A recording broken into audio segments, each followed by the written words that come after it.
देखिए, ये तो खतरों से खेलना है।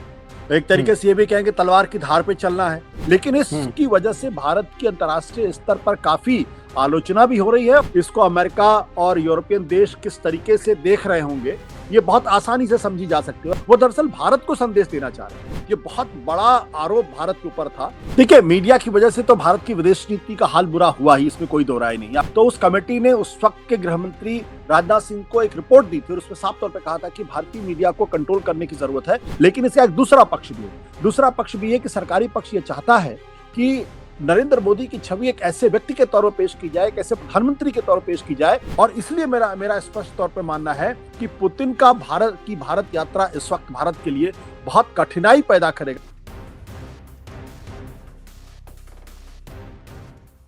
रूस के राष्ट्रपति पुतिन का भारत दौरा क्या भारत के लिए संवेदनशील और चुनौतीपूर्ण है? क्या मोदी पुतिन मीटिंग से अमेरिका और यूरोप नाराज हो जाएंगे? और क्या रूस से दोस्ती बचाते बचाते भारत पश्चिमी देशों को खो देगा?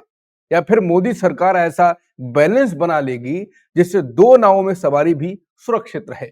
आज बात उस अहम दौरे की जो दिल्ली के लिए किसी अग्नि परीक्षा से कम नहीं है।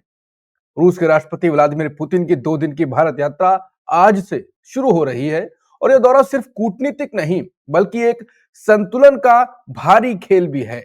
एक तरफ रूस जो भारत का पुराना भरोसेमंद साथी है और दूसरी तरफ यूरोप और पश्चिम जिनके साथ भारत व्यापार बढ़ाना चाहता है, फ्री ट्रेड एग्रीमेंट भी फाइनल करना चाहता है। इधर फ्रांस, जर्मनी और ब्रिटेन के राजदूतों ने पुतिन पर हमला बोला, वो भी भारत की जमीन पर और पुतिन की यात्रा के ठीक पहले। यानी एक तरह से भारत पर भी दबाव डालने की कोशिश की गई। अब सवाल यह है, भारत किसकी सुने, किसे खुश करे और किसे नाराज होने से बचाए? सबसे बड़ी चुनौती यही है कि 5 दिसंबर को होने वाली घोषणाओं में रूस को लगे कि भारत उसके साथ मजबूती से खड़ा है और पश्चिमी देश जो अगले महीने भारत आने वाले हैं इन समझौतों पर ज्यादा आपत्ति ना करें। तो क्या भारत ये कर पाएगा या दोनों तरफ बैलेंस बनाने की कोशिश करता रहा भारत फिर न इधर का रहेगा न उधर का रहेगा?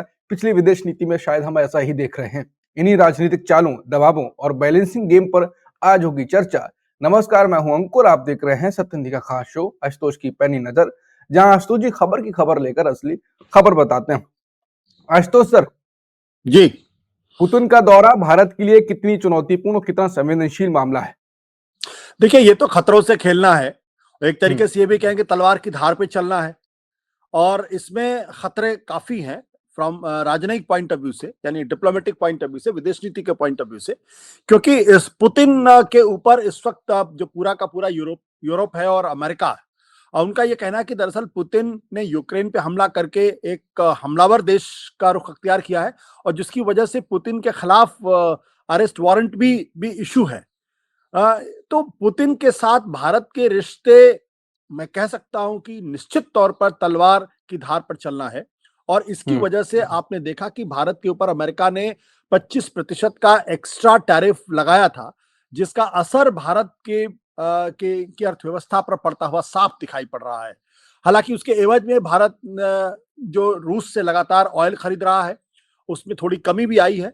लेकिन एक जमाने में जब भारत रूस से ऑयल खरीदता था तो उसका प्रतिशत तकरीबन 2% था। लेकिन जब से यूक्रेन वॉर शुरू हुआ है तब से वो बढ़कर 40% के आसपास हो गया है।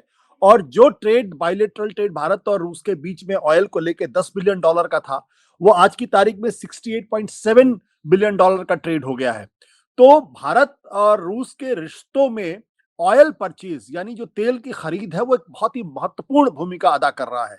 लेकिन इसकी वजह से भारत की अंतर्राष्ट्रीय स्तर पर काफी आलोचना भी हो रही है और अमेरिका ने इसी वजह से भारत के ऊपर एक्स्ट्रा 25% का टैरिफ भी लगाया हुआ है। तो यानी भारत और रूस के रिश्ते इस वक्त एक ऐसी दिशा में चल रहे हैं जिसमें ना तो उनके साथ रहना उचित है और ना ही उनको छोड़ना उचित है। तो इस संदर्भ में अगर हम देखेंगे कि पुतिन जो भारत की यात्रा पर आए हैं, इसको अमेरिका और यूरोपियन देश किस तरीके से देख रहे होंगे, ये बहुत आसानी से समझी जा सकती है। और आपने बिल्कुल सही कहा कि जब पुतिन की यात्रा होने वाली थी उसके कुछ दिन पहले ही जिस तरीके से 3 यूरोपीय देशों ने कि जो उनके भारतीय अनुयायी हैं, जो फ्रांस, जर्मनी और यूनाइटेड किंगडम, उन्होंने एक लेख लिखा और उस लेख में उन्होंने पुतिन की जम की आलोचना की है। लेकिन इस लेख का जो संदर्भ है वो पुतिन की आलोचना नहीं है, क्योंकि पुतिन की आलोचना तो सारे देश कर रहे हैं इस वक्त। तो ये लेख भारतीय मीडिया में तीन बड़े देशों के जो राजदूत है वो क्यों ये बात लिख रहे हैं, या डिप्लोमेट है वो क्यों इस बात को लिख रहे हैं। वो दरअसल भारत को संदेश देना चाह रहे हैं। भारत को संदेश दे रहे हैं कि आप जिस तरीके से पुतिन को एक राजकीय सम्मान दे रहे हैं और अपने यहाँ उनका आदर सत्कार कर रहे हैं, ये उचित नहीं है। और इसलिए मेरा मेरा स्पष्ट तौर पे मानना है कि पुतिन का भारत यात्रा इस वक्त भारत के लिए बहुत कठिनाई पैदा करेगा, तलवार की धार पर चलने जैसा होगा। और भारत को अंतर्राष्ट्रीय मंचों पर काफी एक्सप्लेन करना पड़ेगा कि उन्होंने पुतिन को इतनी इज्जत क्यों दी कि उनको एक राजकीय सम्मान के तौर पर यहाँ बुलाया जा रहा है। तो उस संदर्भ में बहुत चैलेंजिंग है, बहुत ही चुनौतीपूर्ण है। लेकिन भारत एक ऐसा देश है जो लगातार अपनी विदेश नीति को किसी दूसरे देश के दबाव में या प्रभाव में नहीं करता। उसको इंडिपेंडेंट तौर पर अपनी विदेश नीति को चलाने का पूरा अधिकार है, और मुझे लगता है कि उस दिशा में ये बढ़ा हुआ कदम है।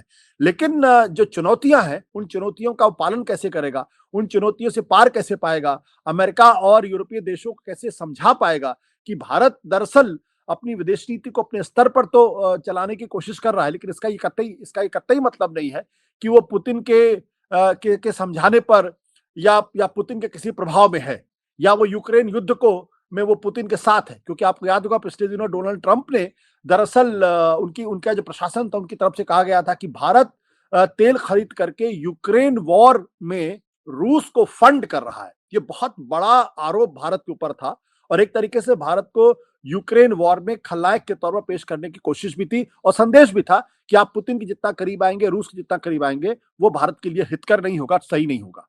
आशुतोष सर, तो आपने कहा कि रूस के साथ, पुतिन के साथ भारत का ना ज्यादा दूर जा सकता है, ना वो उसके पास आ सकता है, लेकिन अब इसमें तो बैलेंस करना पड़ेगा। लेकिन भारत बैलेंस करने के कारण पिछला इतिहास हमने देखा है कि इधर भी साथ हो जाते हैं, उधर भी साथ हो जाते हैं, तो फिर तो और राजनीति खराब हो जाएगी, विदेश नीति हमारी। और दूसरा, एक होता है बैलेंस करना, दूसरी तरफ उसमें हमारी एक मीडिया भी है, वो इतना हो हल्ला करेगी, इतना हो हल्ला करना शुरू हो गया है कि विदेशी लोग भी जो उसको देख रहे होंगे, तो क्या एक तरफा पूरा माहौल वैसे भी बन जाता है, पर खराब मीडिया भी इसमें एक रोल निभाएगी?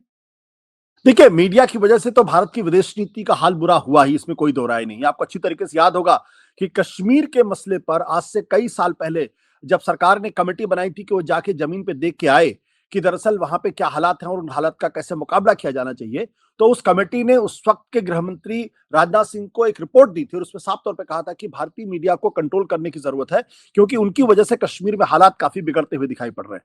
आप अंतर्राष्ट्रीय मंचों पर देख लीजिए जिस तरीके से भारत की मीडिया वो चीन को पोर्ट्रे करने की कोशिश करता है, या अमेरिका को पोर्ट्रे करने की कोशिश करता है, और बार बार ये जताने की कोशिश करता है किस तरीके से ड्रैगन को तो हाथी ने पटक के मार दिया है। यानी कहने का मतलब ये कि चीन भारत के सामने कुछ भी नहीं, उसकी कोई औकात नहीं है, और चीन को एक तरीके से बड़े खलनायक विलन के तौर पेश करने की कोशिश करता है। उसका भी नुकसान कहीं ना कहीं भारत को हुआ है। तो भारतीय मीडिया को ये समझना चाहिए, खासकर टेलीविजन चैनल्स को समझना चाहिए कि आप जिस तरीके से विदेश नीति के मामले में असंवेदनशीलता और नासमझी का परिचय देते हैं, वो दरअसल भारत की विदेश नीति को नुकसान पहुंचाता है, भारत को नुकसान पहुंचाता है।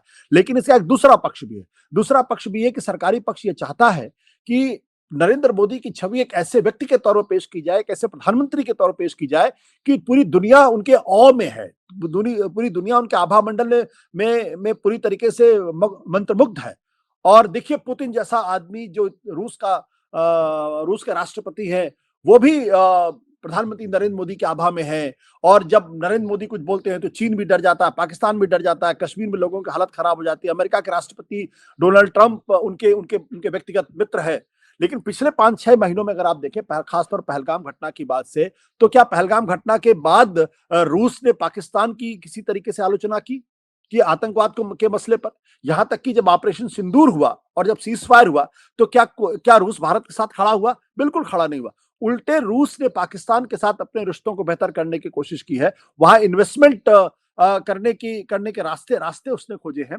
वो रूस आज की तारीख में चीन के बेहद करीब है, वो चीन जिससे भारत अपने रिश्तों को बेहतर करने की तो कोशिश कर रहा है, लेकिन चीन और भारत के बीच में रिश्ते बहुत ही तनावपूर्ण है। जिस तरीके से हमने गलवान में देखा था कि हमारे कितने सैनिकों की जान गई थी, वो शहीद हुए थे, और चीन लगातार भारत को कमजोर करने की कोशिश कर रहा था। चीन रेयर अर्थ मेटल भारत को देने से मना कर रहा था। चीन भारत को यूरिया फर्टिलाइजर देने से मना कर रहा था, जिसकी वजह से भारत के अंदर यूरिया की क्राइसिस खड़ी हो रही थी, या जिसकी वजह से भारत में जब आप रेयर अर्थ मेटल नहीं देते हैं तो उसका असर क्या होता है? उसका असर ये होता है कि हमारे यहाँ जो जो तमाम इलेक्ट्रिक व्हीकल्स हैं या जो फोन बनाने की पूरी प्रक्रिया है उस पर असर पड़ता है। तो एक तरफ चीन वो देश है जो भारत के साथ सैनिक स्तर पर भी एक तनावपूर्ण रिश्ते में है, दूसरा आर्थिक स्तर पर भी भारत को कमजोर करने की कोशिश कर रहा है और ऐसे हालात बनाना चाहता ताकि भारत चीन के साथ जाके खड़ा हो जाए और उसकी जी हुजूरी करे।